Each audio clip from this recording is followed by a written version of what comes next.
Bonjour et bienvenue. On a tous déjà vu ça, des stratégies d'entreprise, même les plus brillantes, qui finissent par échouer. Et souvent, ce n'est pas parce que l'idée est mauvaise, non, c'est simplement parce qu'il y a un fossé énorme entre le plan sur le papier et l'exécution sur le terrain. Aujourd'hui, on va voir ensemble comment combler ce fossé et comment vraiment piloter ces projets pour les mener au succès. Alors la question centrale, c'est bien celle-là. Comment on fait pour transformer des plans ambitieux en résultats bien réels, bien tangibles? Comment on évite que ces belles stratégies prennent la poussière sur une étagère pour plutôt en faire un vrai moteur de croissance? La solution, en fait, elle tient dans un cadre bien structuré, en 4 étapes clés. Il faut imaginer ça un peu comme le cockpit d'un avion. D'abord, il faut un tableau de bord pour visualiser où on en est. Ensuite, un plan de vol pour planifier la trajectoire. Après, des communications régulières pour suivre et ajuster le cap. Et enfin, une analyse après le vol pour apprendre de l'expérience. C'est ce système complet qu'on va décortiquer. Voici donc notre plan de vol pour aujourd'hui. On commence par explorer le cockpit du pilote, puis on trace ensemble la feuille de route, on apprend comment garder le cap en cours de route, et pour finir, on analyse tout le parcours pour s'améliorer. Allez, c'est parti. On entre tout de suite dans la première partie, le cockpit du pilote. C'est la base. Comme pour un avion, tout commence par une vision claire de ses instruments et de son environnement. Le tableau de bord, c'est vraiment la pierre angulaire de tout pilotage. Attention, ce n'est pas juste une collection de jolis graphiques, c'est un vrai poste de commandement. Son but, c'est de transformer un océan de données brutes en quelques informations super claires qui vont aider à prendre les bonnes décisions et vite. Et la clé d'un bon tableau de bord, c'est la simplicité. On a tendance à vouloir tout mesurer, mais en réalité, se concentrer sur 5 à 7 indicateurs clés, c'est l'idéal. Au-delà, on risque la surcharge d'informations, on se noie et on perd en clarté. Le but, c'est de se focaliser sur les quelques chiffres qui reflètent vraiment le succès de la stratégie. Bon, alors, comment on les choisit, ces fameux indicateurs? La méthode SMART, c'est vraiment la référence. Chaque indicateur doit être S spécifique. On cible un truc précis. M mesurable, on doit pouvoir le chiffrer. Atteignable, il faut que l'objectif soit réaliste pour rester motivant. Relevant ou pertinent, il doit être directement lié aux grands objectifs. Et enfin, temporellement défini avec une date de fin. C'est cette rigueur qui garantit qu'on mesure ce qui compte vraiment. Et tout ça, ça nous amène à cette fameuse citation de Peter Drucker. C'est simple, mais c'est tellement vrai. Dès qu'on rend la performance visible, qu'on la quantifie, eh bien on se donne les moyens de l'améliorer. C'est le point de départ de tout progrès. Ok, maintenant qu'on a notre tableau de bord bien clair, on passe à la deuxième section, la feuille de route. Parce que, soyons honnêtes, avoir une supervision sans un plan d'action détaillé pour y arriver, c'est un peu comme un pilote qui voudrait décoller sans plan de vol.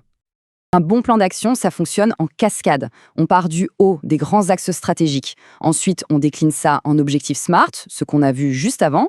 Et finalement, on transforme ces objectifs en actions très concrètes, très opérationnelles. C'est cette structure qui garantit que chaque petite tâche au quotidien contribue bien à la vision d'ensemble. Mais attention, une action sur le papier, ça reste une intention. Pour qu'elle devienne réalité, elle a besoin d'un pilote, quelqu'un de responsable, mais aussi d'une date limite, d'un budget, des ressources nécessaires et bien sûr, de ses propres indicateurs. C'est ça la base de la responsabilité et de l'exécution. D'ailleurs, c'est fou de voir comment la gestion de projet a évolué. Avant, on jonglait avec des fichiers Excel statiques, souvent pas à jour, source d'erreurs, une vraie galère. Aujourd'hui, on a des plateformes dynamiques, collaboratives. Tout est centralisé, tout le monde voit la même info en temps réel, les relances sont automatiques. C'est un gain d'efficacité juste énorme. Bien, on a notre cockpit, on a notre plan de vol. Maintenant, la grande question, comment on s'assure de rester sur la bonne trajectoire? C'est là qu'intervient le suivi régulier, notre contact permanent avec la tour de contrôle. Le compte-rendu de réunion, on a tous tendance à voir ça comme une corvée administrative. Grosse erreur. En fait, c'est un document ultra stratégique. Le but, ce n'est pas juste de noter qui a dit quoi, c'est de graver dans le marbre les décisions et de transformer des simples discussions en engagements clairs et concrets. Et pour qu'il soit vraiment efficace, un compte-rendu doit contenir ces éléments essentiels. Il doit être une vraie feuille de route pour la suite. Qui fait quoi et pour quand? C'est ça qui fait que la dynamique d'un projet ne retombe pas comme un soufflet entre deux réunions. Il y a cette phrase qui résume tout parfaitement. Un compte-rendu qui fait 10 pages et qui est envoyé une semaine après la réunion, ça ne sert à rien. Il doit être court, précis et envoyé dans les 24-48 heures maximum pour avoir un impact réel et pour maintenir les nains. Et nous voilà à la dernière étape de notre voyage, l'analyse post-vol. Une fois que le projet est terminé, le travail n'est pas vraiment fini. En fait, le plus important reste à faire, apprendre de ce qu'on vient de vivre. Une bonne évaluation, ça a toujours deux facettes, D'un côté, le quantitatif, qui répond à la question « quoi ?» Est-ce qu'on a atteint nos objectifs chiffrés? C'est le bilan factuel. Mais de l'autre côté, il y a le qualitatif, tout aussi crucial, qui répond à la question « comment ?» Comment on a travaillé ensemble? Qu'est-ce qu'on a appris? Parce que le but final du bilan, ce n'est pas de juger ou de pointer du doigt, c'est de capitaliser sur l'expérience. Il s'agit de transformer les succès comme les échecs en leçons concrètes pour que le projet suivant soit encore meilleur. C'est comme ça qu'on construit la mémoire d'une organisation. Pour conclure, essayons de voir ce qui fait vraiment la différence. Au-delà de tous ces outils, finalement, c'est un état d'esprit, c'est une culture. Ce tableau résume parfaitement tout notre système. Le tableau de bord, c'est le cœur, celui qui donne le pouls du projet. Le plan d'action, c'est le moteur qui fait avancer. Le suivi, c'est la vigilance, ce qui permet de corriger la trajectoire en permanence. Et le bilan, c'est la mémoire, qui prépare l'avenir. Ces 4 piliers sont totalement liés. Et donc on comprend bien que ce n'est pas un processus linéaire avec un début et une fin. C'est un cycle vertueux. Chaque projet, à travers son bilan, vient nourrir et améliorer la phase de visualisation du projet suivant. C'est ça l'essence même de l'amélioration continue. Au final, on peut avoir les meilleurs outils du monde, les meilleures méthodes. S'il n'y a pas la bonne culture pour les faire vivre, ça ne sert à rien.